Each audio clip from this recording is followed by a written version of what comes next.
should be live. Hi, everybody. Welcome to another episode of Screen Heroes. Hello.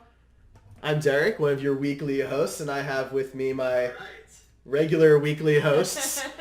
Talking to myself. Nothing here. just happened. You did not hear Nothing anything. Nothing happened. Everything's fine. I am Derek, and I have with me Ryan. Hello. And Ray. Hello. Welcome to episode 2 of season 3. Wow. What? Lots of numbers. Yeah. Episode 2 of season 3.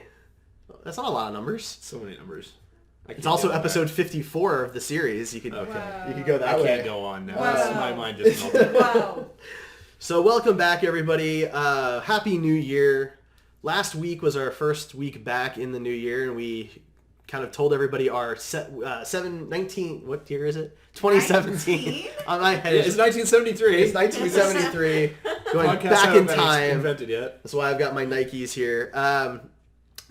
We told everybody our 2017 predictions for movie and film. What we thought was going to do well, what we thought was going to bomb, things like that. And what are we talking about today, guys? Well, we thought we would get to know you guys a little bit better, and we'd let you get to know us a little bit better. So we're talking about our top 5 favorite movies of all times. Now, while some of these movies are probably considered absolute classics in certain genres, the truth is not all of these movies are going to be great movies. They're movies that we love for one reason or another. We'll give you those reasons, but most of us found this, well, all of us found this very difficult challenge to do. We all struggle with narrowing it down because our top 5s change from day to day, and we love certain things for certain reasons. So it was a difficult challenge. I hope it makes for a fun podcast. Yeah, so I do want to reiterate that we're not talking about necessarily what we think are the 5 best films of all time. No. It's our 5 favorite films. So some of these may be favorites because of nostalgia or childhood or who knows what. But I'm telling you right now that I don't think that the 5 movies on my list are cinematic masterpieces or any type of perfection when it comes to cinema. Also, there are no parameters around it. It was just any film. There was no genre or, Right. commonality between them. Yeah, absolutely true. Yeah, I definitely picked movies that, a lot of my favorite movies we've already talked about on the podcast. Sure. So Same here. I didn't want to keep hashing those out necessarily, so I'll probably give them some shout outs at some point, but I didn't feel like we needed to discuss them again, so I'll probably pick some of the more obscure movies that are more meaningful to me personally. So Right. And I did kind of the same thing because that's what we do is we talk about movies for the most part Non-stop. on the show. Yeah. And TV. Oh, hey, Doc Rev. Doc Rev's here chatting with us live on Twitch. about time. So for those who don't know, you can join us live every Tuesday night on Twitch at 8 p.m. Central, twitch.tv/Heroes Podcasts. And Jordan's out there too. Hey, guys. I did kind of expect tonight to be a little bit light since we're actually live at the same time that President Obama is giving his farewell address in Chicago. So we're missing that, and I assume a lot of people are probably going to want to watch that. So, but we forgive you for watching that instead of this because you can watch this later. So, That's true. and yes, Doc Rev, Ray is cold again. Ray is all bundled up with her blanket and everything. I had the heater running down here and everything, and it wasn't enough. Nope. So we record in a basement, and it's semi-finished, so there's And no... this house has no heat or air conditioning, so sometimes it gets a little crazy. Not in the basement. It doesn't have any central air in the basement. So, but yeah, so you can watch us live, or you can actually watch the broadcast on YouTube later in the week. But you can also listen to it because it's a podcast, and we're on iTunes and Google Play and Feedburner. So go and check us out. Whatever device you use, we can get to you somehow. Did anything cool happen in the Heroes Podcast Network this last week? I thought there was something else that happened that was cool, but I didn't. Are you referring to our new show? I don't know. I don't know. I just thought I'd throw something out there. So yes, we do have a brand new podcast series to the Heroes Podcast Network. Screen Heroes is the flagship show of the Heroes Podcast Network, and on Friday last week, and hopefully every Friday for a while, we will have Gamer Heroes, which is a video game centric podcast hosted by John Zorinsky, who's been a guest on the show a few times here on Screen Heroes. David Doherty, and myself. So you can check us out on Fridays. First episode is live, and it's also on iTunes and Google Play and Feedburner. And this week, actually, on this Friday, when we're staying up super late Thursday night to catch the Nintendo Switch event from Japan, so we can be one of the early ones out to talk about that on Friday. So yeah, basically you should only tune into that if you like Nintendo, because that's about 90% of the time is spent talking about Nintendo and Derek blabbing about the Switch. So definitely tune in for that. Look, I love Nintendo. I am a fanboy, but we're going to cover everything. Current gen, next gen, old gen, handheld, mobile. I'm just basing that on the first episode. He was going to talk about Kingdom Hearts this week. So. This week?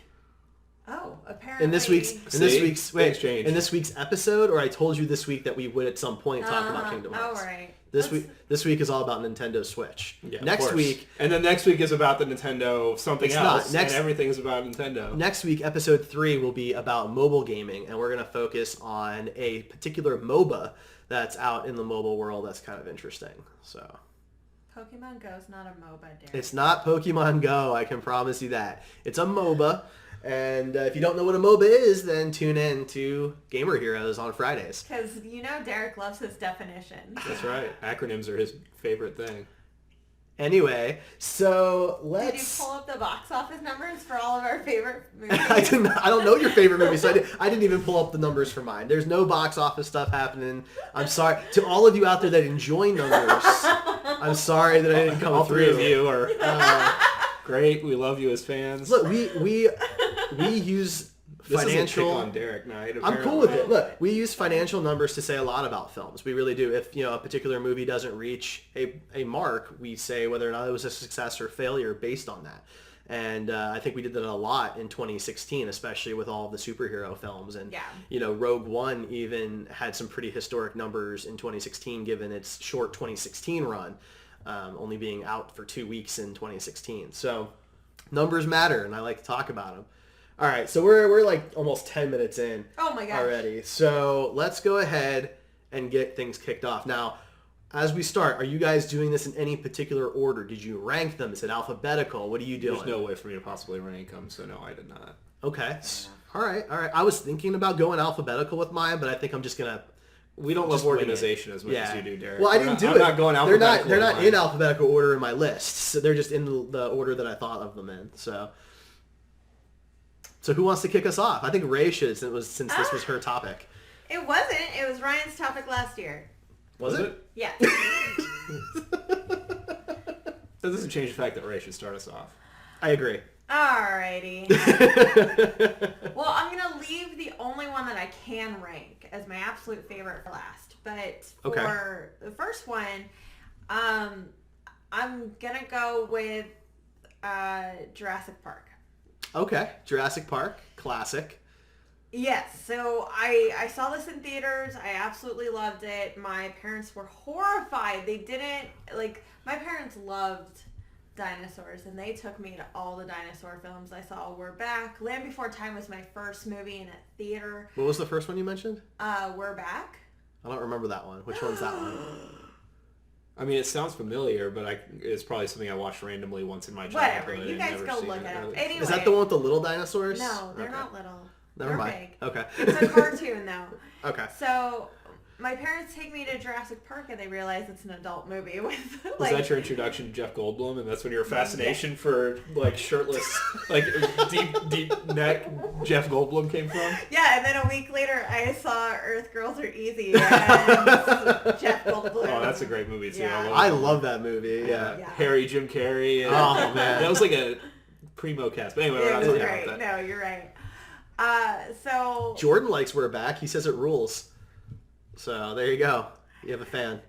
Of course I do. That's our first one. Should we take a second and applaud everybody? But no, Jurassic Park absolutely is an incredible film. Steven Spielberg outdid himself completely. I mean, you look at his first go with animatronics in Jaws, and then you see it progress to E.T., and then he gets to Jurassic Park, and these things still to this day look realistic. As realistic as dinosaurs as we can picture at this point. I mean, seriously, we kind of just watched it. Do you think that the T-Rex looks any better in Jurassic World from a quality standpoint than he did in Jurassic Park? No, she.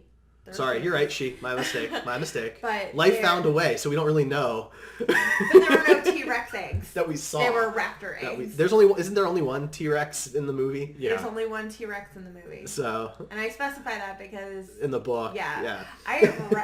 I went back and I've read the book and I just absolutely love that franchise. I know 2 and 3 aren't really good films. They're not. But it's a fun franchise and I really enjoy Jurassic World. I love the mix of sci-fi and horror and action that it all has. And I love the dialogue was written really well. It's an absolutely incredible film. And watching it as an adult, it does not have the same experience as it did as a kid.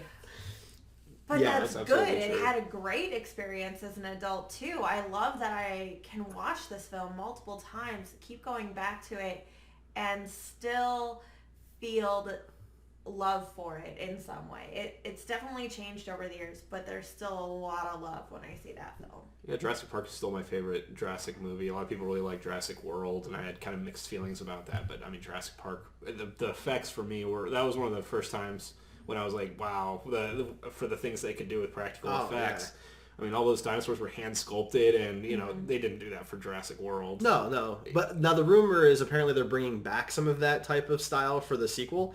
We'll have to wait and see, obviously. Right. Yeah. Let's hope. Yeah, but like that Triceratops in Jurassic Park, I mean, beautiful. How amazing did that look? So yeah, when they got up close to it, I mean, it had actual weight. You could believe it was there. When you see something like that in Jurassic World, saliva on the tongue. And everything. Like they thought about the individual biology of the animals. Yeah, and I mean that practical poop was great. It was. It was believable. So It steamed when they were touching it and everything. I mean, that is one big pile. Now I will say this.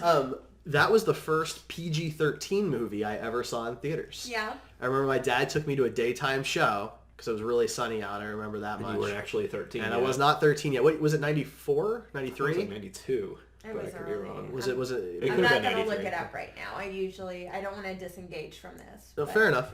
Yeah, so I mean, I was not 13, and so it was a really big deal that my dad was taking me to the theater to see something like that. Because at home back in the early 90s on your 19-inch TV, it wasn't quite the same, right. As it is today.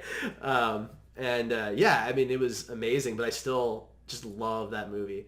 It's one of the few realistic, or I guess not realistic, fantastical worlds that I would like to be in. I want to live in a world where dinosaurs are. I want to be adventuring. See, every time I hear that scientists are trying to do this, I'm like, did you not see the movie? Yeah.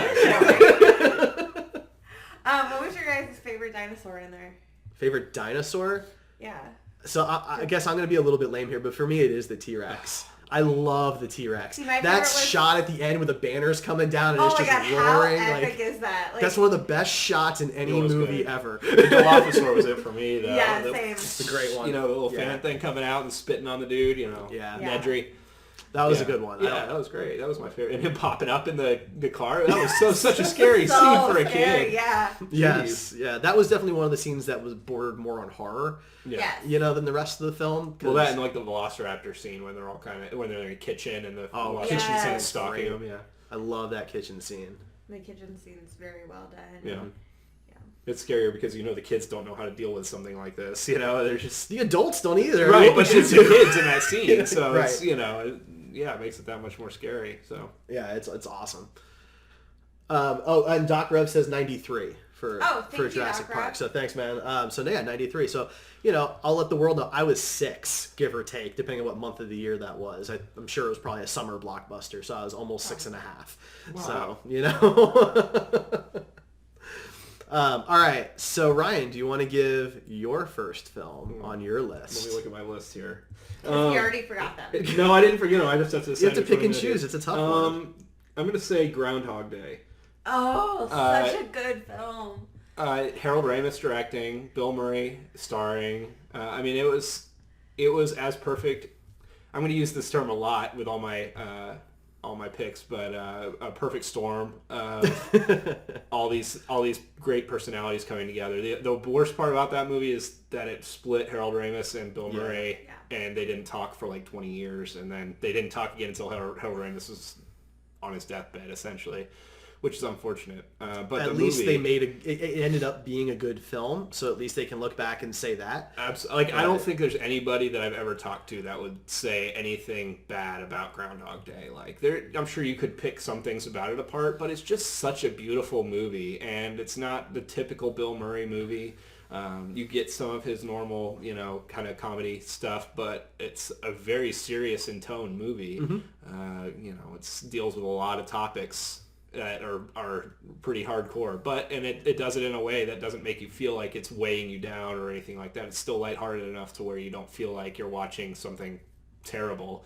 You're entertained because it's Bill Murray, and Harold Ramis was, a great director, and a great writer. And so I will say this, it's absolutely one of my favorite movies of all time too. Was it on your list? It was. Oh, dang, I didn't think that one was going to cross over with anybody. I made a list of 8 films, so I would have a few alternates to swap in and out, and it was one of the 8. Because I love everything about that movie. I mean, I try and think of problems with it, because, I try to be critical, and there really isn't much to come up with. If for our listeners you didn't know, the reason why there was a schism between Ramis and Murray is because Murray wanted it to be a more serious philosophical film, and Ramis liked making adult comedies. So they didn't know what to do, and because of it, I think it met in the middle and made this perfect dark comedy film where you can watch it and you can completely zone out and just have a bunch of laughs, or you can sit there and you can contemplate what it means to be alive and time itself and all these dark thoughts that we have sometimes. So you need the balance, though, because you do. It makes it a more watchable film to have that balance. Like, when he's got the groundhog in the car and they're driving into the quarry and stuff, like, yeah, it's kind of a silly scene, but because of that, it helps make the rest of the more serious stuff easier to consume. Well, they are going to die. Yeah, that's true. They're driving to their death. Well, and the whole thing, like, I talk about character progression a lot, and that I appreciate that in movies, and literally that whole movie is just character progression. Every single day he lives is progressing his character, and he's learning to play instruments, he's saving people, he's trying to kill himself, he's doing all these things. To better himself as a person, or to escape from this purgatory that he's trapped in, or whatever the given day is, and by the end, it's just really beautiful. To be honest, that has to be one of the best examples of screenwriting that I've ever seen, especially when it comes to doing a film almost about one character and nobody else. Yeah, there was some character development for other characters, but not a lot. Yeah, well, because a lot, the characters reset. Every day. So it's tough to do that, just by the nature of it. That's one of the movies that I think I appreciated more as I got older. Because as a kid, it's just it's a fun Bill Murray movie, and it's got some great lines in it. But then when you get older, you start to appreciate what's actually happening to him throughout the film. And when he's trying to commit suicide, it's not like a funny Family Guy driving. I didn't catch that when I was younger. I didn't really think about suicide, obviously. So it's okay, he's dropping a toaster in the tub. What is that? Right. Or, it's just Bill Murray being silly, and then you're an adult, and you're like, whoa. Yeah. So I fell in love with this movie as a kid, and I first watched it probably on like one of the TNT or TBS stations that just replay these films. And as a kid, even as an adult, I have such a short attention span that I knew I loved this movie when I could watch it on those marathons or repeats, and it would be on Friday, Saturday, and Sunday, and I'd watch every single viewing of it, and I would not get tired of it. So I knew I loved this film. Because there's always little things you pick up on, and it's like that with almost every Bill Murray movie. The way he does his comedy and the way he acts, you can always pick up. There's always super subtle stuff. People think he's like a real in-your-face comedian, but there's a lot of stuff beyond that, and that's why it's his range. He has a huge range, and there is the in-your-face stuff. But that's not all of it. Right. That's the tip of the iceberg, really. Absolutely. So I love that movie. Yeah, it's a good one. All right, so my first pick then, I'm going to go with something a little bit different here. I hesitated putting this one on the list because I think the sequels almost destroy the quality of the first, Ooh, and that's I hate those. The Matrix. I'm a huge sci-fi guy, as people know, and I think The Matrix as a standalone film is absolutely just one of the coolest science fiction stories that I've ever seen. I mean, the whole concept is really exciting about artificial intelligence, but it happening in a way that's very different from Terminator, and the special effects are just awesome. The bullet time stuff that everybody then used until we don't want to see it anymore now, unfortunately, but at the time was really groundbreaking. And the choreographed fight scenes, the cast was really great with Lawrence Fishburne, and people knock on Keanu Reeves a lot, and I never really understood why. I really like him, and I think that It's because of Bill and Ted. Yeah, absolutely, Bill and Ted. Nobody really knocks on Alex Winters because he kind of went more into directing, but now it's Bill and Ted. Philip Seymour Hoffman was in Boogie Nights, and he was able to kind of get past that. Well, so is Keanu Reeves. I mean, nobody's going to. John Wick was a movie that was given universal acclaim pretty much. So I mean, I think he's gone past that. But when The Matrix came out, he hadn't done anything like that yet. So yeah, he had done Speed. Yeah, that was like his most serious role. Yeah, and Point Break. Yeah, I guess Point Break was probably a little bit more serious. Yeah, I like Point Break, but anyway, I like everything about the first Matrix movie. I think that it's an incredibly solid film across the board. And I've tried to nitpick that one too because of how much the second and third movie really failed the first. And I really don't see much wrong with it. Well, the CGI I think doesn't really hold up as much as say Jurassic Park. Yeah, but that's fair. That would be about the only thing I can nitpick. That movie brought a whole new generation of kids into science fiction that wouldn't have necessarily got it. Because during that time there wasn't a lot of great science fiction movies coming out. And I think the last really great one before that was probably Fifth Element. But Matrix was, I think that introduced a whole new group of kids. Because that one was a blockbuster. Fifth Element and some of those other sci-fi movies out around that time that we all really love, those were not blockbusters. They didn't do well at the box office. This movie did well at the box office. Oh, yes. They signed 2 sequels immediately. So I mean, that movie is responsible for a lot of our friends' love of sci-fi for sure. I knew it was a big deal when, of course I saw it in theaters and I loved it, but I didn't know how big of a deal it was until my cousins, who are at least 10 years or older than me, they were never really into nerdy stuff. They never really cared for anything I was into. When they told me I should watch The Matrix, and I was like, I saw that like 3 months ago. And that was one of the few movies I can think of that actually affected the fashion world too. When when I was in high school and junior high, I can't remember what year, but everybody wanted to have those sunglasses, the Morpheus sunglasses with the nothing on the side, that just sits on your nose.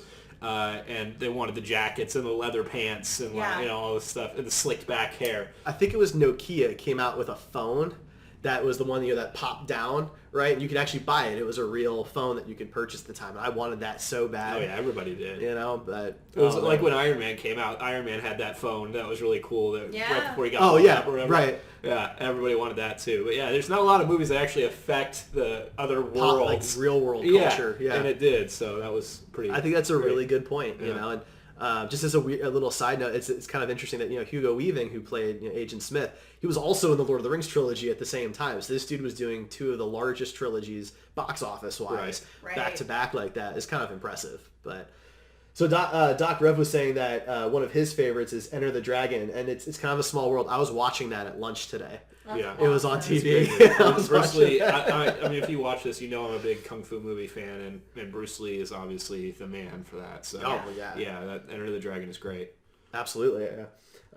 And Jordan's saying The Lion King, which I mean, no. I mean, it's all right. It's fine. The songs are fine, but I'm not. It's Hamlet with lions. Really into Disney. It is Hamlet with lions, but I'm just not into Disney movies as much. So. Fair enough. All right then, Ray. Well, I wanted to point out that the 3 of us had very different films that we talked about. However, all 3 of them were, pretty groundbreaking. And ever since, anybody who tries to do animatronic animals or the CGI similar or the time loop plot story, they always get compared back to. Yeah, that's true. 3 films. Yeah. So I thought that was I mean, I guess there was a time loop in Doctor Strange, and that wasn't nearly done as well as Groundhog Day. It was so not. No. funny. No. But it's... It was given like 5 minutes versus, Well, sure. an hour and a half. Spoiler, there's an episode of Supernatural where they did a time loop, and he called it the Groundhog's Day in one scene. I mean, Star Trek's done that before, of course. There's actually Kelsey Grammer's in TNG's. I'm drawing a blank on the name of the episode now. Funny. Cause and Effect, I think, is actually what it's called. What the episode title is. What was it? And, 25 minutes in now, Star Trek. And then they do a time loop as well. But I knew one of them was going to be in his favorites. So. Anyway, so moving on, Ray, your second top 5. Okay, so he actually brought it up. It's The Fifth Element. I do it. It's Fifth Element. Okay. Yeah. All right. My favorite sci-fi film ever. I think it is absolutely bloody brilliant from start to finish. It's got so many different threads of storytelling, and they all combine into what I believe is one of the most well-written, entertaining, incredible cinematic fun film to watch. I can sit here and pick out 5 or 6 different scenes, a million different quotes, and just never get tired of that film. You have incredible talent like Gary Oldman in it, and then you have great action stars like Bruce Willis and Mila Jovovich, and they all just make for this really fun film. Mm-hmm. Yeah, Luc Besson. If you notice, when I mentioned Fifth Element earlier, I looked right at Rachel because me and her are kind of kindred spirits as far as that movie goes. Yes. And it could have been on my list. It wasn't because I had a feeling that you were going to bring it up. I fought back and forth about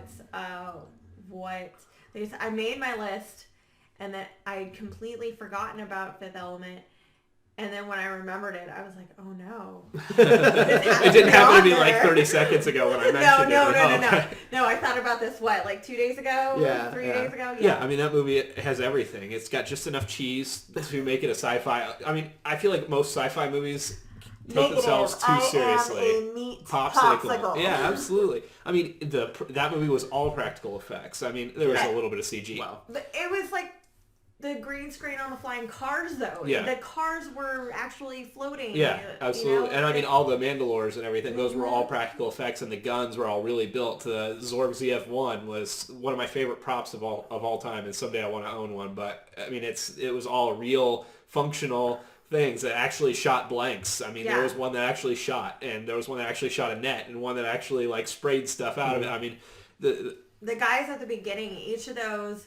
had geez. individual actors in them. They had to be at least 6'5" tall. They had TVs in there so they could see where they were walking. They had multiple fans so they wouldn't pass out. It was hardcore. Are incredible costumes, and the three of us are very into practical effects. CGI has been able to do some cool things, but at the end of the day, there's a reason that movies like Fifth Element and the original Star Wars hold up so well. Yeah, and the practical effects are a big part of that. And there's a reason why Rogue One looks as good. Yes, the practical effects. What? Yeah. Well, the Tauntauns aren't real, actually. Nobody's told you yet. Broke that to me. But, oh my god. Yeah, I mean the song with Diva Plava Laguna, that was like an opera at the beginning, and then it turned into like a rock song, and it was a real woman Lilu's singing fighting the entire thing. The use of music in that one scene could a million other movies could take notes from that. Like that movie is really great, and I definitely love it. I appreciate when a film can incorporate a romance that the audience sees coming, but it's still not forced. You get what you see, what you know is coming. You know that Mila Jovovich and Bruce Willis are going to have a romance, but it's not forced. It's very well developed, and it wouldn't have hurt their characters if it didn't happen either, which is pretty neat. I mean, it didn't really happen until the very end, so I mean, it was not really a plot point or a plot device or anything like that. No, there was a little bit of it, I guess, when the main point of the movie at the end when he's talking about love and then it activates things. I mean, so that was there, but. The rest of the movie wasn't based around a love connection between the two of them, which I thought was pretty good, yeah. Yeah. And in this case, Bruce Willis and Mila Jovovich had the exact same amount of action time. You know, it usually favors one or the other depending on what movie type you're going for. Talk about the first, one of the early movies with a female lead that people don't really talk about. I mean, Bruce Willis was the lead character, obviously, but Lilu was she was the strongest character in the movie. She was billed as the perfect being, So, I mean, there's a lot to be said for that. Film, I don't think we would have had the Underworld series, or Mila Jovovich wouldn't have gotten the Resident Evil. Like, there are 7 films of Resident Evil and 5 of the Underworld, and I don't think we would have had females leading those if Fifth Element hadn't proven that women could do it first. You could be right. Yeah, I mean, I don't know for sure, but you're probably right on that. Well, because it kind of died off after the 80s, I mean, Terminator helped continue with Linda Hamilton. T2. Yeah.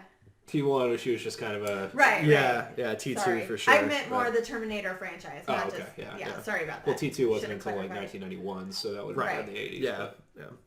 All right, Ryan, let's move on. Your second film. Your second film. Okay. I'm going to go a little bit more personal on this one and less good movie. Backdraft.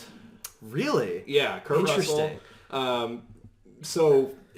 people that know me, my dad was a firefighter for 30 years, and in my house he had the full movie poster for Backdraft, and he'd talk about the movie quite a bit and everything like that. A lot of firefighters hate that movie, but he really liked it, and I didn't really watch it as a kid. I'm pretty sure it's rated R, and it's pretty graphic and has a lot of things happening and adult themes and whatnot, but when I was able to watch that as an adult, it's not a perfect movie, but it's really good. Kurt Russell is really good in it. Some of the stuff in it is cheesy, but it's, you've got the brother connection there, and I have brothers, so that was emotional for me. And then you have the firefighter connection, and my dad's a firefighter, so, I had that connection with it. I'm not going to give it away for people who haven't seen it. I know there's probably a statute of limitations on spoilers, but I'm just being kind. But that one may have passed. There is some emotional stuff that happens in that movie. Some characters die, and it's it's just... It was kind of a detective movie, like they were trying to figure out who was starting these fires, how they were starting, and it loops around to somebody that you wouldn't really expect, to somebody that is actually in the movie for the most part. So I don't know. I feel weird saying that as one of my favorite movies, but I think it's a really good movie. The fire effects in it were like nothing that was been on screen before. It was all real fire. Right. So it was believable. It's dangerous stuff to work with. They don't even do that. I mean, they don't do that today. They never really did that before. That was one of the first movies to use, or only movies to really use fire in a cinematography kind of way, like to make it a beautiful thing. And they always referred to the fire as like a living creature, which I thought was a really interesting way of looking at it. And, I could see maybe firefighters think that, and you're like, I don't think so. But, it was a really interesting way of viewing the fire as its own character in the movie, instead of like a problem that they just deal with throughout the movie. Right. So, I mean, Jordan says it's his favorite too, and he's actually saying that they used real firefighters in the cast, which I didn't know. So that's really interesting. A lot of, because we see movies with firefighters and police officers and stuff like that all the time, and I think it's probably pretty rare that those are real police officers and firefighters who are in those movies. So yeah, it was really cool great. Stuff. Yeah. If you haven't seen it, you should check it out. I mean, it's kind of one of those movies that went under the radar, but... I mean, I saw it a long time ago, but that one surprised me, so that's a good one. Cool. All right, so I guess I'll move on then to my next one on my list, and I'm going to go with kind of a weird one, The Big Lebowski. I knew it. Yeah, kind of figured. So I'm a huge Jeff Bridges fan. I'm a big John Goodman fan. If you don't believe him, he has the spoken word album by that Jeff Bridges put out recently a couple years ago. It's great. It's really, you can just listen to him talk for a while. It's awesome. There's a track where his wife comes in and interrupts, and they're just talking to each other. It's just craziest stuff. But anyway, Big Lebowski it's a very strange film for those who haven't seen it, and it's really about 3 friends who like to just go bowling, man. And I'm gonna be honest, I've never seen it. You've never seen it. So sorry. I know I should have, being on a movie podcast, but I've just never seen it. In college, my buddy was taking a film class, and in it, one of his assignments was to write a paper about a particular movie. I'm drawing a blank on the actual thesis, but he did The Big Lebowski, and so we watched it. I don't know, 20 times in like a month as he's researching it for this paper. And I love that movie. I think that the soundtrack is really cool with all the CCR and some of the other stuff that's thrown in there. The cast is wonderful. It's a really just odd film. There's nothing else quite like it. And I love the flow. I love the dialogue. It's so dialogue heavy that just each character is just, they're all terrible people throughout the film. And probably the least terrible one is Jeff Bridges, who plays Lebowski. He's the dude. And he's just really lazy is really all his problem is. Everybody else is just really out for themselves and kind of nuts. And it's something I've always really loved. And I've always wanted to go to Lebowski Fest. There's a Lebowski Fest that they do every year. And one day I'll get out there to that one. But you'll have to skip BlizzCon and go to that. But yeah, I mean, it's, if you haven't seen it, Julianne Moore is in it. Sam Elliott's in it for a little bit. Tara Reid is in it. She got her career started from that movie. Philip Seymour Hoffman is in it as well. Yes. So it's got Steve Buscemi, John Turturro. Big cast. Yes. Big cast. Probably not as big when that movie came out. So No. A lot of them kind of, that was their big. Jeff Bridges, John Goodman, and Steve Buscemi were really the biggest stars in that. They were the leads, and it's a strange film. It's a lot of fun. Oh, and the guy, he plays the Russian cosmonaut in Armageddon. Yeah. So much. I'm so sorry. I'm drawing a blank on his name, but he's also in it. He plays a German guy though this time. But yeah, so that's. Michael Bay actually got Armageddon's cast from The Big Lebowski. Seems like it. Some of it. So anyway, so that's mine. That's my second one, The Big Lebowski. Go check it out. Go check it out. All right, so do you guys want to keep going in the same order here, or do you want to switch things up? What do you guys want to do? What do you want to do? Well, Doc Rev says the next one on his list is Empire Strikes Back. Do either of you have... I wanted to put it on my list, and it is on my list, but like I said at the beginning, I feel like we just talked about Star Wars, so I didn't want to bring that up again. But yeah, Empire Strikes Back would be the one. If I was going to pick one for my top 5, that would be the one, for sure. It's not on my list because I went more with just movies that I just love to watch over and over again. While it's absolutely one of the best movies I've ever seen, it's not one that I would just sit and watch over and over and over again because it's a little bit heavier and things like that. And I like stuff that's a little bit more lighthearted and tongue-in-cheek a little bit. So that's mostly what you'll get out of my list. Yoda is my jam. So Yoda was introduced in that movie, and you can say it's heavy and everything else, but as soon as Yoda gets on that screen, there's no more heaviness. It's all about Yoda. It's all Yoda. Yoda, Frank Oz, you're a genius. Oh yeah. Thank you for everything. We love you. Please watch this show and send me autographs. If he finds the show, I'll be impressed. Just do nothing but tag Frank Oz. That's right. That's what we should do. Eventually you'll find it, right? All right, Ray, let's go with your third one. Let's keep going here. I was really hoping you were going to start singing your Yoda song. The Weird Al? I mean, Tim in the swamp down in Dagobah. Where it gobbles all the time like a giant carbonated soda. Yeah, we know it. Okay, so moving on. Soda. I could do the whole song, but I'm not going to. Weird Al, I love you. Send us autographs. I just want to hang out with you, man. You're awesome. All right, so... Yeah, we're just trying to hit all the celebrities we like. Right? Send us autographs. Send us things. We love you. All right, Ray. Okay, so mine is probably my most obscure one on my list. It was a 2006-2007 Will Ferrell film, Stranger Than Fiction. Probably his best acting to date. So I know he has it in him. He just chooses not to use it.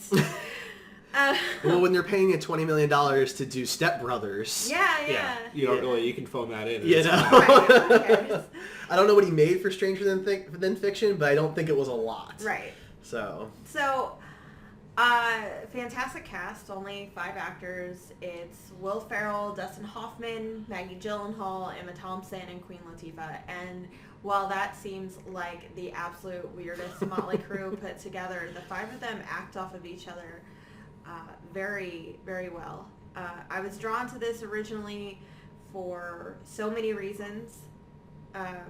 First and foremost, it was an original screenplay, and nowadays when everything's an adaptation of something, I thought that was really beautiful.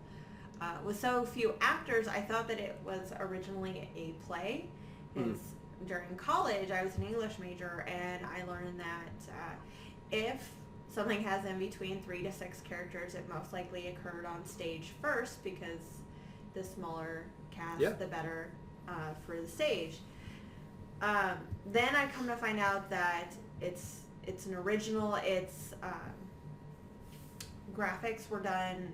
There's on-screen graphics that pop up every once in a while. They're a lot of fun, and they were done here in Kansas City by a local graphics that's cool. designer. I didn't know that. Yeah, very cool. I've never seen it, but Nicole, who's been on the podcast a few times, that's probably her favorite movie of all time. So yeah, it's awesome. It is definitely Will Ferrell's best acting performance. She hates Will Ferrell, but she loves that movie. It might be Maggie Gyllenhaal's best. I don't think it's Dustin Hoffman's, Emma Thompson's, or even Queen Latifah's best, but it's probably those two.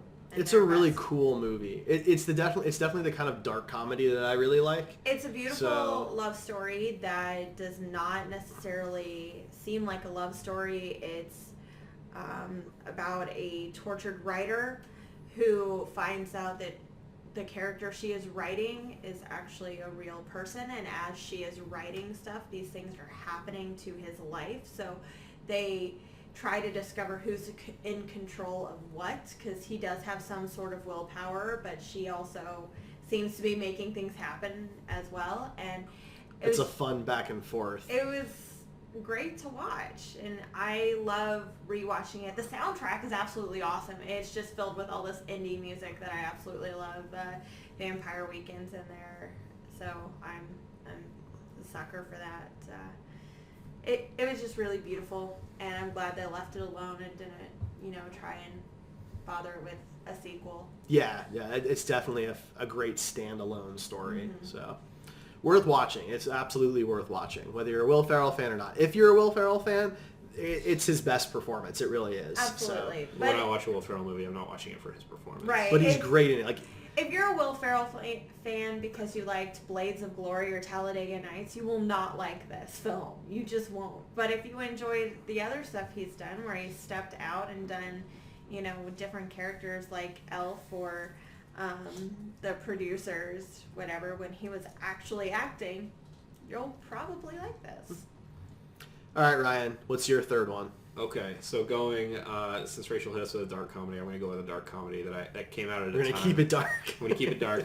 A dark comedy that came out at a time that I don't think was ready for it with this particular actor, The Cable Guy. Oh, yeah, definitely. You talked about movies that you can watch over and over again, and anytime this movie comes on, I will watch it. Jim Carrey, at the time this movie was made, was from Ace Ventura, and I think The Mask around this time. So his style of comedy was something. It was more of a friendly type of comedy, and this movie was a lot darker in tone, not as family friendly. I mean, the adult password game was, as a kid, I didn't really understand it, and probably shouldn't have been watching it. But see, I've actually never seen it. Oh, really? I'm a big Jim Carrey fan, by the way. I think I've seen everything else except for there was one serious one that he did that I missed. I'm drawing a blank on the name of the theater. The Majestic. Thank you. That was it. And I have seen that one. I missed that one, but I think if you went and watched this movie, that you would love it. It's not like it's got effects that are gonna age or anything like that. The movie is still good, and I think that if it came out like in the past 5 or 10 years, then it would be looked at a lot more as a good movie than it was at the time. It kind of, I don't think it bombed, but definitely didn't do well at the box office.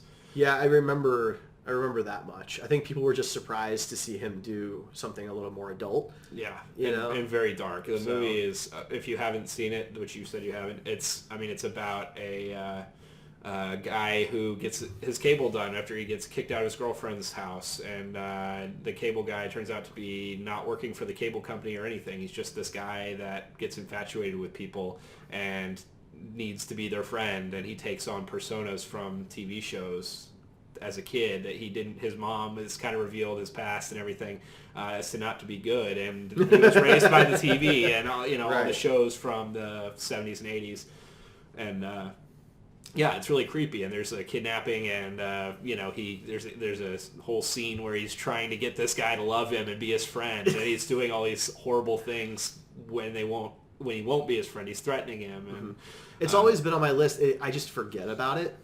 There's so many references that as a kid I did not get, but as a film fan, I go and I watch all these other films and I rewatch Cable Guy probably by accident because it's on and I'm like, oh my god, there's I actually had a no huge scene idea. based on a Star Trek movie that is wonderful. This is just like when Kirkhead fights Spock.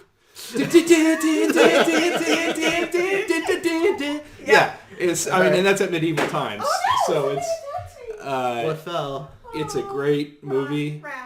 You should definitely check it out, Derek. I will. would be surprised if you didn't like it. It's always been on my to-watch list, so. So my only issue with Cable Guy has ever been the fact that Matthew Broderick's character and Leslie Mann's character could have been played by just about anybody at that true, time. yeah. You know, it was really just a fill in the blanks. Well, the movie wasn't really about them. They were just weren't. pawns for Jim Carrey's comedy, and And worked. Yeah. I thought. All right, so we're gonna move on because we're a little behind schedule here. So I'm gonna go give my next one. So I'm going to brighten it up a little bit with my third one, and it is Galaxy Quest. Oh yes, I love that film. The best Star Trek movie ever made. I've made that joke. Lots of people say that because it hits the tones perfect. The cast is phenomenal. Tim Allen was like born to play that role. Weaver, come on. Wonderful. Alan Rickman's. Rickman. Everybody is wonderful in that movie. Everybody. And special effects are great. The style is great. The uniforms, the ship, the battles, the aliens. I mean, it's so good. And if you grew up a Star Trek fan, you know, especially of the original series, there's so much to love about Galaxy Quest. Absolutely. Yeah, it's a beautiful movie. A lot of practical effects. I actually got to see the Saris outfit when I went to Seattle. They have it at they had a traveling sci-fi thing there, and where they had a bunch of movie props, and so I got to see that and some of the guns and stuff. Yeah, so it was all practical, and I tell you what, that costume still looks amazing, even getting up close and picking at it. So, not picking at it, but looking at it. One of my favorite things about the movie is something that's really kind of you can easily miss, and it has to do with the fact that the film is actually shown in 3 different aspect ratios.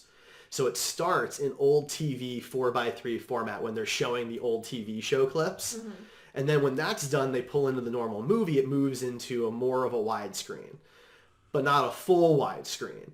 And later when Tim Allen when they open the space doors and they're about to shoot him back to Earth and he sees all the planets and the star systems and stuff like that, as the doors are opening, it actually widens all the way to full movie theater widescreen, which is just like, I just think that's such a neat way. Little thing, that you don't really notice unless you're looking for it. I mean, it does affect. I didn't know that, but I mean, as you mentioned that, I remember that being a very wide scene. So, but I didn't realize that they actually changed the aspect ratio. It's a little thing, right? But it's cool because basically it becomes bigger as the story gets bigger, and it becomes its biggest at the moment where he realizes it's real. Yeah. This is not a TV show. This is not kids in a basement. This is real stuff, and that's when it's full screen. I love that. So it is great. Never give up. Never surrender. I'm actually wearing my by Grabthar's hammer. What a I should have known when I saw that shirt that was going to be on your list. I thought the shirt was obscure enough that I could wear it without people necessarily guessing, but that's fair. All right, so we're gonna move on. We're gonna keep the pace going here, Ray. So second, Stardust came out in 2007. Never seen it. It was adapted. Is that the one with Henry Cavill and? Yes, Henry Cavill's in Charlie it for Cox. like 5 seconds. And De Niro.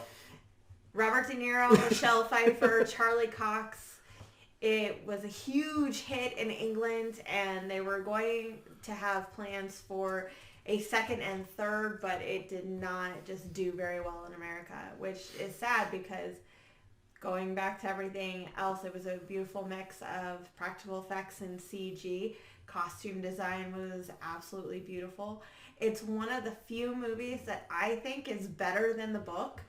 Robert De Niro's character is in the book for 2 pages, literally front and back, And in this, he is an integral part throughout the whole story. Well, you don't get Robert De Niro to give him a 3-line role. No. It is a beautiful film. I will say that. I really think it's really beautifully well done. It's hilarious. You don't expect anything to come out of it. Mark Strong is one of the villains, and he's incredible at it. It was probably the first Mark Strong film I had seen and really remembered his role in it. So I absolutely loved it. I keep watching it. I love everything from the opening credits when Ian McKellen's narrating to Peter O'Toole's appearance in his bed being a ruthless king, and to Claire Danes' horrible British accent. We know you don't sound like that, but I give her a pass because it's a great film. So see it if you want to. I don't care. It's still my favorite. Fair enough. So Jordan says that his third on his list would be A Knight's Tale, which is a fun Heath Ledger film from early in his career. That was my introduction to Heath Ledger and Yeah. Alan Tudyk, because I didn't watch. He was the no, that wasn't Alan Tudyk. Who was that? That was Alan was Tudyk. it? Yeah. Oh yeah, it was. Okay. Yeah. Because I didn't watch Firefly, so. And then Doc Rev says Gladiator, which we've talked about, I think, kind of off the show a few times.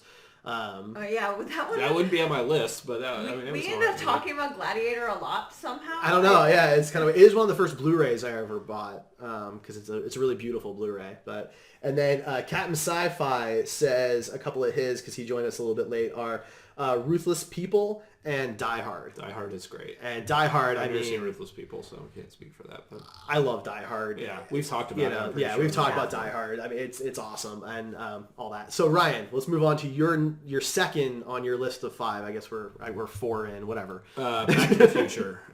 One of the most solid time travel movies to ever come out. Really, I love the whole franchise. The third one slightly less so, but Love the third one. if you take the first movie on its own, it really doesn't have a lot of the problems that plague other time travel movies. Yeah. It pretty much sealed up all the threads. The plot holes didn't really come until the second one. But that was, as a child, my first introduction to time travel movies, really. Also, my introduction to Michael J. Fox. My introduction to Christopher Lloyd. I did not watch Lloyd. Taxi until right after. And Yeah, I guess that's probably true. I For mean, me it as was well. probably Back to the Future and Addams Family.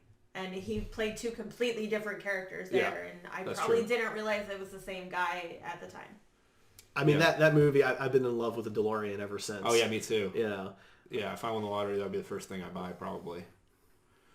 Yeah, I I mean, really I love couldn't blame you. I mean, Yeah. you know. You just want to ride in it all the time. That's fine. When I was growing up, I lived for a year. I lived in Long Island, New York, and my neighbor across the street, they had a DeLorean. And so they take us to school once in a while so we could ride in the DeLorean. And that was like, for me, it was, all the other kids were like, whatever. But for me, that was like the coolest thing to be in the time machine, you know? But, I've sat in one, but I've never actually ridden in a moving one because I don't think most of them actually move anymore. Well, Hey, a lot of people have They said struggled that to move when they came they've turned them into props because, Yeah. every year for your birthday, I look to see if I can rent a DeLorean for you to drive around in. And you can't. You can rent it to look at, but you cannot drive it. True. there are some really cool DeLorean clubs, though. You can get in. You can get some good ones. There's some places that are rebuilding them and stuff. So, but yeah, Back to the Future. I love the trilogy. It's a great movie. The first one is so solid. Absolutely. So It's a lot of fun. The whole franchise has been a lot of fun. Yeah, and it's one that hopefully they'll never have to reboot, and that's just going to be good the way it is. There's some stuff that it's great to see continue. Jurassic Park, I didn't think was going to be fun to continue, but it was. Maybe something Back to the Future-esque could be fun, but I would never want to see somebody else play Doc and Marty. Well, what car could ever be as iconic as the DeLorean? No, that was the really whole isn't. point. Yeah. Zemeckis has said, like, yeah, we'll have a remake over my dead body. Which, So I mean, he's not going to live forever, so... Right, You but- have to pick one of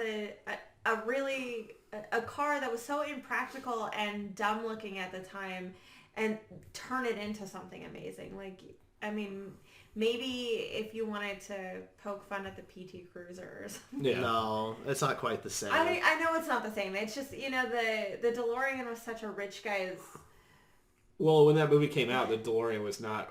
Nobody really knew anything about it. Like the closest thing right now would be like a Tesla, except the Tesla is like Successful. Yeah, the DeLorean was not. Because Yeah. this movie came out after the DeLorean had already kind of failed and shut Right. down. Yeah. So. Great movie though. All right, so we'll move on then to mine. My next one here, and my next one is so the franchise is really important to me. But if I had to pick just one to watch over and over again, Rocky IV. Yeah? Rocky IV. Ivan Drago. I love. Well, Where Apollo dies? so I love the Rocky Wow. movies. I love them. I really do love them all except for 5. Rocky 5 is terrible, but the rest are all really great, including Rocky Balboa and Creed. Go see Creed. But Rocky IV has kind of it's the epitome of that franchise and the exaggeration of what the Rocky Balboa character is supposed to be, which is the guy from South Philly who just keeps taking punches and keeps getting up, right? And they reiterate that a lot in the Rocky Balboa, the 6th film. But it's just, everything's big. You've got the montage that everybody has parodied and made fun of a million times over. The meat locker one? No, this is the one where He's in the snow. He's in the snow running up the okay. mountain. He's got the log on Yeah, his and back. Ivan Drago's like a treadmill that's like he's hooked up to 20 different machines. And The Family Guy made the joke about how he doesn't think that the gyms are equal. Yeah. Not quite. And that was the point. It was a big Cold War movie about how we don't have to do this kind of fighting thing, but it was about the little guy winning. It's a David and Goliath story. You've got a guy who's gigantic and he takes out Apollo in the very beginning of the film, and Rocky's got to come in there, and he's not a big guy. He's like 5'10", and he's got to take on the giant. And When I think of Cold War movies, I think of 2, and Hunt for October. oh, I don't. I think of Rocky IV, and I think of Red Dawn. Wolverines. I think that Rocky IV was the most successful of the Rocky movies in terms of giving a stark contrast between him and his opponent. Mm-hmm. I think every other one, there were similarities in the characters, in their training styles and things like that, but this one, they went complete opposite. They went him to like the basics of, how people work out, carrying logs, running in the snow. And they had the other guy that was all tech. Everything was monitored by a computer, and they were using a computer to judge like his punching speed and power and everything like that. In that regard, I think it was by far the most successful, and it's probably the one I remember the best, other than Creed because I've seen it recently. Sure. But yeah, Rocky IV is probably one of my favorites, if not my favorite of the Rocky. I love series it. Also, it's just a really fun one for me. I mean, yeah, Rocky 1, Rocky Balboa, and Creed are much more serious films, but Rocky 4 is just really it's a fun one. It's a good ride with a real payoff. I mean, it really it does it well. So, and that was like Stallone at his physical peak. I mean, the dude is cut. I was curious which Rocky you were going to put on the list. I just should have known it was going to be 4. Well, it's all because of his Is that butler. going to be 1 or 4? Yeah. He's got the butler robot. That really That was great, that seals the deal. So, Uncle Paulie's got Derek the still robot. wants that robot. No, Oh, it's I so know. bad. The robot's I so know. bad. All right, so this is it then. Is this our number 1? This is our number That 1. this is it. The end of our list here. All That's right. the end. So let's do it, Ray. You guys know. It's The Wizard of Yeah. Oz. Okay. I figured. Yeah, but, it's my favorite film of all time. I have loved it since I was a little kid. I watch it every year at Christmas. I didn't get to do that last year in 2015, so that had to be rectified in 2016. It's so emotional for me. Everything about it. Just when I was little, I dreamed so much of going somewhere else. I was happier than where I was, and I never got that opportunity, but I loved the idea that when she got what she wanted, she realized that it wasn't all that it's cracked up to be. The grass isn't always greener, that this fairy world is beautiful, but it's also very dangerous and scary, and there have been so many others that are just as in love with it, which is why every 3 or 4 years I get a new iteration of Wizard of Oz, and nothing. I've loved some and I've hated some, but nothing has come close to that original picture. And you can sit with me and talk about it for hours. I know so many tiny little facts about how this actor was replaced because the makeup destroyed his skin, and this actor was hurt in the fire. In the fire, Yeah. because it was real fire. And Lollipop Guild committed suicide in the background. They did not. I know. Perpetrating Oh my rumors. God. It's weird how those rumors come to be, though, you know? But, I mean, it had 4 different directors, and you can't even tell. You know, It is still crazy looks to like think a about. cohesive piece. The backdrop. Somehow one of them was Quentin Tarantino. I just don't even... Stop it. I'm done. You guys. I'm kidding. No. It's my favorite film, and I'm really looking forward to Wicked when that comes out. I just recently got to see it on Broadway, so I loved that, but it's supposed to hit in 2019 for the actual film. Yeah. It's a good movie. Absolutely. I mean, I don't appreciate it as much as you do, but I think it's a classic, and I saw it when I was very young, and I thought it was very whimsical, and I did enjoy it a lot. I don't think anybody appreciates it the way I did. When I was in high school, I had this phase where I bought the hanging monkeys that like had the Velcro for the hands. They were everywhere. Oh, yeah. I sewed those. wings to the back of them and hung them from my ceiling. That's cool. For me, because my family, we're not from Kansas originally, we're from the Northeast. So, coming in from Philly and New York, and people see the Wizard of Oz, everyone just assumes that's what Kansas is really like. This giant dust I've bowl. heard that one. Yeah. And so I've had to defend that, like, for the last 20 years living here. Like, no, we have paved roads and we have electricity. Well, I mean, there is a yellow brick road, but we don't walk on it. There's ropes. Anyway, all right, Ryan, your last one. What is it? So, like I said at the beginning, I'm not picking movies that we've discussed a bunch of times. Ghostbusters, if you know me, is my all-time favorite movie, but we've done 2 podcasts on it. Yeah.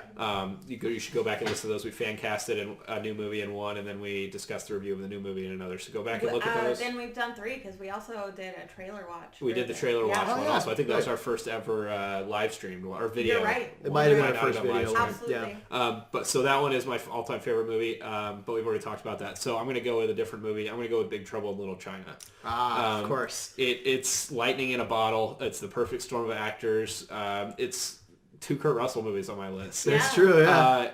But it is the only movie that I can think of that has the sidekick as the main, as portrayed as the main hero, when in reality he's the bumbling, like, idiot sidekick. But you love him. You love the character. You love the way he talks, and that he's a trucker and he's not smart and he's just a simple man that gets sucked up into this ridiculous fantasy sci-fi Asian, weird thing with magic and beholders and Raiden's there somewhere. Raiden. Well, they actually took Raiden from this movie. Yeah. So, it's a beautiful movie, and it's right up there for me. It's awesome. It's just really good. Yeah, I'm not surprised that that's on your list at all, actually. We all got to kind of see that at the Alamo Draft House in Kansas City here. Yeah, that was your guys' back. first time seeing it. That was my first time seeing it, yeah. But to see it like that on the 35 millimeter and all, I think was a really great way for me to do that. Because it was great, but I'm not surprised that made your list. Yeah, so. I mean, and the practical effects were really great for the time. I mean, a lot of them still hold up, so yeah. I thought, anyway. Maybe you guys haven't seen it recently. It's a fun movie. It's really fun. It is. The only time I saw that movie, I saw it with you. And if you haven't seen a movie, watch it with somebody who absolutely loves it. Because that is one sure way that you're going to love it too. Seeing it through their eyes, seeing the movie with Ryan was a true fun experience. I don't think I would have had the same love for it had I not seen it with somebody who I love, who loves it in return. Well, I'm glad you enjoyed it. Yeah. I wish you guys enjoyed it as much as I did, but I understand that It was very seeing good. it as a kid Yeah, and it kind was of a growing lot of up with fun. it Right. was probably a different experience. So It was absolutely beautiful. Like 100% the sets and the... Jack Burton is like one of my favorite characters So of good. anything. I mean, he's just so dumb and simple. Like he's just a trucker that's just trying to get by, and it's just really great. Now, before I say my final one, just a couple of things in chat here. So Jordan actually has on his list Bicentennial Man, which is a Robin Williams film. It was. And Jordan, I love you, man. I did not get that film. Nobody did. That movie didn't do very well. Well, apparently Jordan But did. yeah, Jordan did. So that's fine. I didn't get it. Doc Rex says but- aliens. Yeah, which I assume he means the sequel Aliens, so that's... Or maybe he means the whole franchise. He might be. 'Cause Let us know. But... All right, so my final one in my top 5, It's a very weird movie. It's not a good movie by any stretch, but I've probably watched it more than any other movie, and that's Clue. Clue stars Tim Curry, Christopher Lloyd, Madeline Kahn, among others. And so many Christopher Lloyd movies. I love everything about that movie. I like dialogue. It's why I'm a big fan of The Big Lebowski, and it's why I like a lot of the Cornetto trilogy films and things like that. You are a big Tarantino fan. Big Tarantino fan, mainly because of the dialogue. I think strong dialogue is really important, and the banter in Clue is so good. It's so quick. It's so outrageous. The movie is so silly and off the wall. I've watched that movie so many times, over and over and over again, and I just never get sick of it. I don't know what it is about it, but I love it equally every time I see it. You know a movie is good when you start quoting it for fun, and then the rest of the room joins in on you. And that happens with very few films, but Clue is one of them. Anchorman is one of them. I've seen that whole movie recited. So it's really incredible. It's a lot of fun to watch. Yeah, I love it. I love the 3 different endings. Nobody else no one does that. There's not multiple endings to movies on purpose. Yeah. There might be a director's cut ending or something. Well, yeah. Did it first. What year did Clue come out? What year did Wayne's Clue? World come out? Clue came out in the 80s. Yeah, Clue's an old Wayne's movie. World Okay, was never like mind. 91, 92. Clue's an old movie. I didn't realize it was that old, I guess. Yeah. They were, But, I love the 3 different endings. I love that on the DVD you can pick, it will just randomly pick one for you. You never know which one it's going to be. And, Wayne's World didn't do that. No. They just showed you all the endings, whether you want to see them or not. I will say this. I have tried to figure out if any of those 3 endings actually work, and I don't think any of them really do, but I'm okay with it. I don't care. Supposedly there was a 4th ending that never got filmed, but it was written down, and it was like the true ending that did work out with all the plot lines. So.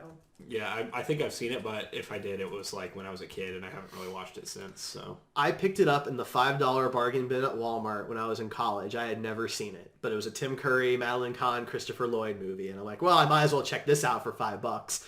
And never stopped watching it. I watched it like I watched Groundhog Day. I would watch it on Saturdays when it showed up on Comedy Central, because on Saturdays Comedy Central played funny movies, and I've never seen it on TV. They actually played Clue a lot, and I would just sit there and I would laugh so much. And one little nice tidbit about it is the guy who plays Mr. Body, who everyone thinks is related to the Baldwin brothers. He's not. His name is Lee Ving, and he was cast because of his name, because his character would be leaving very soon, and they thought that was funny. So little thing there.